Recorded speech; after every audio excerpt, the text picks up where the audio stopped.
Good morning, Jake Paul. Today I'm going to be reading some of my old stories within my Google Drive. One of the stories is called Roads in Western Illinois Keep Disappearing. So here we go. I've always been interested in roads since a very young age. I made imaginary cities for my toy trucks around the age of 4. I started drawing blueprints for roads around the age of 7, though they certainly weren't up to true standards. Around the age of 10, I started having dreams about getting my driver's license and driving on the vast open stretches of poorly maintained country roads that my state has in spades. I lived in the western region of Illinois. There are vast stretches of cornfields in every direction as far as the eye could see. Sure, there were towns, but they were minuscule and obsolete, only harboring populations in the triple digits at most. I called one of these small towns home. I lived in this town for my entire life and rarely got to leave the community. When I finally got my driver's license in the spring of 2019, I was ready to hit the open road.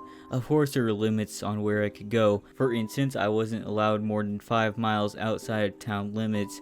There wasn't much out there anyway, just the cornfields and dilapidated farmhouses that I was more than used to. Still, I found a wonder in spending time just staring at the cornfields. I guess that's what happens when you live in a small town in western Illinois for your entire life. The day I got my license, I traveled around my town a few times. It was a very small town, so there wasn't much to see. I drove past the post office, the firehouse, and the grocery store that I was employed at. A few people who knew my family waved at me. I returned the gesture. I fell asleep that night peacefully, thinking about the next day of driving. For that day on, I drove the country roads every time I had the opportunity to do so. Everything was going great until I started to notice that there was a small change in the area around my town. I felt that there was more cornfield than usual that day. Something wasn't right around the countryside, but I couldn't place it. I drove around for hours trying to figure out what had changed. I honestly thought I was completely losing it because I was staring at the cornfields too much. That was until I finally noticed a stretch of narrow country road used by tractors was missing. My first hypothesis was that the road got washed out since it was mostly flat dirt with some white gravel sprinkled in. There was one problem with my hypothesis. It had not rained there for 3 weeks. Another problem was that where the road used to be was now replaced with cornfield, not prairie grass. It was completely blended in with the rest of the cornfield. This really messed with my brain, but the missing road soon became the least of my concerns. The ground started to emit purple fog. I jumped in my car and sped like hell. In my side mirror, I saw a creature that stood out like a sore thumb. It was taller than the telephone poles around it. It was extremely lanky. Everything about it was small and thin. It possessed no facial features. The thing was pitch black, absorbing all the light around it. It was emitting the same purple particles that the ground was emitting. I somehow fell asleep quickly despite what just occurred. I viewed the incident as just me going insane. I didn't believe what I just saw, which allowed me to sleep peacefully. If only I knew that time. If only I knew. School was the next day. I had completely forgotten about what happened last night until some kids at lunch started talking about seeing something paranormal last night. The kids at this particular table were sons of farmers and rarely brought up topics such as the paranormal. They had a reputation of telling the truth, so when I heard them talking about paranormal experiences, I joined in. One of the kids, Josh, spoke of a tall black creature wandering in his family farm last night. It reportedly passed right through the barn like a ghost. There was also purple fog covering the ground. The chickens went ballistic that night. They were found dead the next morning, but not where you'd expect them to lay. Instead of being in the coop, they were found on the top of telephone poles, stuffed in hay piles in the barn, behind the wood pile, among other odd places that no chicken could realistically reach. Other kids at the table reported similar experiences. The next day went on without anything interesting happening, though a strange amount of students were absent that day, most of them living out in the country. I went for my evening drive after school.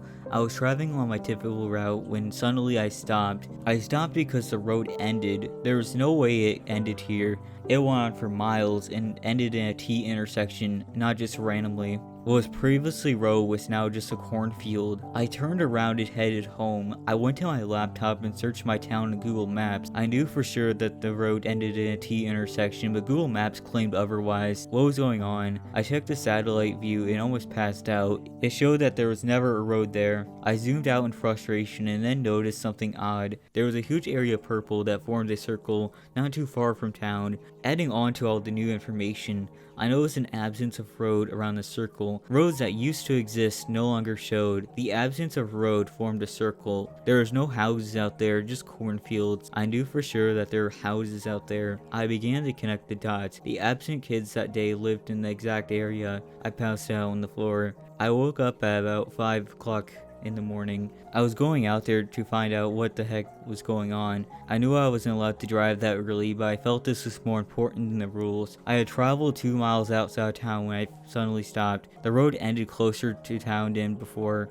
I had previously measured it at 5 miles. The circle of road absence had increased by 3 miles in the past 13 hours. I drove home to check Google Maps on my laptop. It showed the circle to be bigger. The purple circle in the middle was now much larger. Upon closer inspection, I noticed that black dots were coming out of the circle. As soon as my mother woke up, I told her that the roads were disappearing not far from town. She told me that there was never roads north of town, the direction the circle is located. I told her that there were roads north of town. I had proof in the form of images. I had some random images of countryside in my sock drawer. I found them and went to show them to my mother as proof. She told me she just saw a cornfield. She asked me why I was in the middle of the Jefferson family farm. Who are the Jeffersons? I decided to end the conversation right there and then. I drove out of town with no regard to the speed limit. I had to get out of town before the circle destroys the town and erases it from the map. The northern part of town was only a half mile away from the circle. It would be completely gone by noon. I drove to a city with a population of 50,000 and fueled up. I had brought $100 in cash for food and fuel, but I knew it wouldn't last long. I ordered a small pizza from a convenience store. While eating, I checked Google Maps to see if the town was still there. It was completely gone from the map. The scary part was that my town wasn't the only town gone. Other surrounding towns were also gone. It was 20 miles away from the city I was currently in. The circle was gaining speed rapidly. It wouldn't be long before the circle would cross the Mississippi River into Iowa and wreak havoc on eastern Iowa and possibly northeastern Missouri. The circle was expanding so rapidly that entire states would be completely wiped out in just a week. I'm currently making the trip to Florida. It wasn't for a fun time, but instead to survive this hell. The purple circle was getting extremely large at this point. More of the black dots were coming out of the portal. I'm somehow able to refresh Google Maps and see the Earth in real time. Illinois is completely gone at this point. I can't find any reference to Illinois at all. The US state flag now only has 49 stars. Even the money that I earned in Illinois is gone. My Illinois license plate has been replaced with an Indiana license plate for whatever reason. I'm currently typing this in a hotel in Tennessee. I just saw a tall black creature outside my hotel window. Keep in mind that I'm on the 3rd floor. It keeps knocking on the window. Purple particles are floating around it. It wants to capture me for its otherworldly race, just like it did to the rest of my town. It is speaking to me. Maybe I should join the rest of my town. This is long overdue. So the story ends there. I hope you enjoyed it. If you want to see more content, I have plenty of other stories, and I can write stories